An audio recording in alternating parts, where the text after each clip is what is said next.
ಇಂದೇ ಡೌನ್ಲೋಡ್ ಮಾಡಿ ಮತ್ತು ನಿಮ್ಮ ನೆಚ್ಚಿನ ಶೋಗಳನ್ನು ಆನಂದಿಸಿ.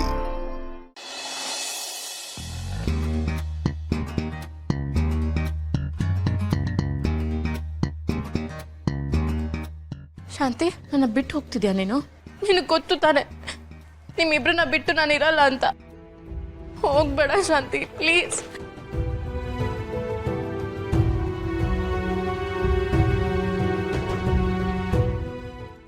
ಪುಟಿ, ಒಂದು ನಿಮಿಷ ನನ್ನ ಮಾತು ಕೇಳಿಸ್ಕೊ. ಏನೇ ಇದು, ಒಳ್ಳೆ ಚಿಕ್ಕ ಮಗು ಥರ ಆಡ್ತಾ ಇದೆಯಲ್ಲ. ನಿಧಿ ಹೀಗೆಲ್ಲ ಆಡಿದ್ರೆ ಒಪ್ಕೋಬೋದು, ಆದರೆ ನೀನು ತಿಳಿದಿರೋ ದೊಡ್ಡ ಹುಡುಗಿ, ನಿನಗೆಲ್ಲ ಅರ್ಥ ಆಗುತ್ತಲ್ವಾ? ಈಗ ನೋಡಮ್ಮ, ನಿನಗೆ ನಮ್ಮನ್ನು ನೋಡಬೇಕು ಅನ್ಸಿದ್ರೆ ನೀನು ಮಾರಿಗುಡಿಗೆ ಬಾ. ಆಮೇಲೆ ನಮಗೇನಾದ್ರು ನೀನು ನೋಡಬೇಕು ಅನ್ಸಿದ್ರೆ ಇಲ್ಲಿಗೆ ಓಡ್ ಬರ್ತೀವಿ. ಅದೇನು ಮಹಾ ದೂರ ಇದೆ ಹೇಳು? ಅದೆಲ್ಲ ಬಿಟ್ಟು ಸುಮ್ಮನೆ ಹಿಂಗೆಲ್ಲ ಹಠ ಮಾಡ್ತಾ ಇದ್ರೆ ನೀವಾದ್ರೂ ಹೇಳಿ ಶಾಂತಿಗೆ ಹೋಗ್ಬಾರ್ದು ಅಂತ, ಪ್ಲೀಸ್. ನೋಡು ಪುಟ್ಟ, ಸ್ವಲ್ಪ ಅರ್ಥ ಮಾಡ್ಕೊಳೆ.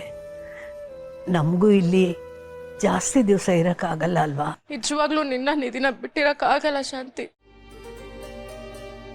ನೀವಿಬ್ರು ನನ್ನ ಬಿಟ್ಟು ಹೊಟ್ಟೋದ್ರೆ ನನಗೆ ಅನಾಥೆ ಅನ್ನೋ ಭಾವನೆ ಬಂದ್ಬಿಡುತ್ತೆ.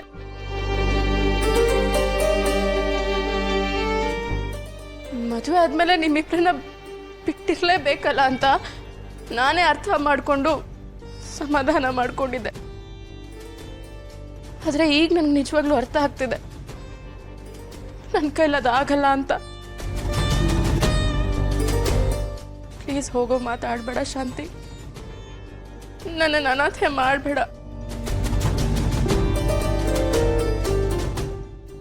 ಅಪ್ಪ ಅಮ್ಮ ತೀರ್ಕೊಂಡು ದೂರ ಆದ್ರು, ನೀನು ಇಷ್ಟು ದೂರ ಹೋಗ್ತೀಯಾ?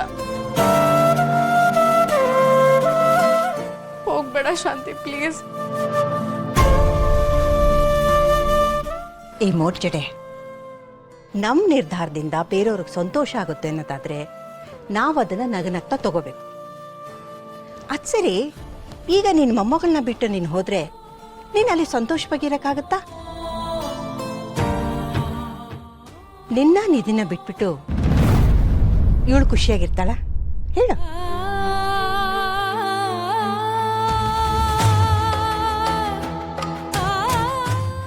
ನಿನ್ನ ಮೊಮ್ಮಗಳು ಹುಟ್ಟಿದ್ಮೇಲೆ ನಿನಗೆ ಅವರೇ ಪ್ರಪಂಚ, ಅವ್ರಿಗೆ ನೀನೇ ಪ್ರಪಂಚ ಅಲ್ವಾ? ನೋಡೆ, ನೀವೆಲ್ಲ ಜೊತೆಯಾಗಿರ್ಬೇಕು ಅಂತಾನೆ ಆ ದೇವರು ಒಳ್ಳೆ ರೀತಿನೋ ಕೆಟ್ಟ ರೀತಿಲೋ ನೀವೆಲ್ಲ ಒಂದೇ ಮನೇಲಿ ಇರೋ ಹಾಗೆ ಮಾಡಿದ್ದಾನೆ. ನೀನು ಹಠ ಮಾಡೋದ್ರಲ್ಲಿ ಏನೂ ಅರ್ಥ ಇಲ್ಲ ಕಣೆ. ನೀನಿಲ್ಲಿರೋದು ನಿನ್ನ ಮೊಮ್ಮಗಳಿಗೆ ತುಂಬಾ ಮುಖ್ಯ ಆಗತ್ತೆ. ಹಲೋ ಮೇಡಮ್, ನನ್ನ ಮೊಮ್ಮಗನ ಹೆಂಡತಿ ಖುಷಿಯಾಗಿರ್ಬೇಕು ಅನ್ನೋದೇ ನನ್ನ ಇಷ್ಟ. ನೋಡು, ಈ ಮನೆ ಸೊಸೆ ಹೇಳ್ತಾ ಇದ್ದಾಳೆ ನೀನು ಹೋಗ್ಬಾರ್ದು ಅಂತ. ನೀನು ಹೋಗ್ಬಾರ್ದು ಅಷ್ಟೇ.